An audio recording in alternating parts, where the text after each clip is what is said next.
আমরা আজকে মেট্রোতে চড়বো না, তোমাদেরকে স্টেশনটা দেখানোর জন্যই আমরা এখানে এসেছি। আমরা একদিন চড়েছিলাম মেট্রোতে। মেট্রোর টিকিটগুলো এমনিতে সস্তাই আছে।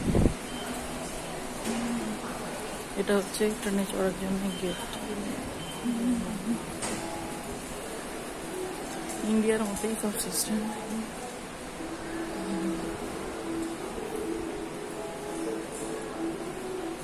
আমরা সিঁড়িতে চড়ে বাইরে বেরিয়ে যাব।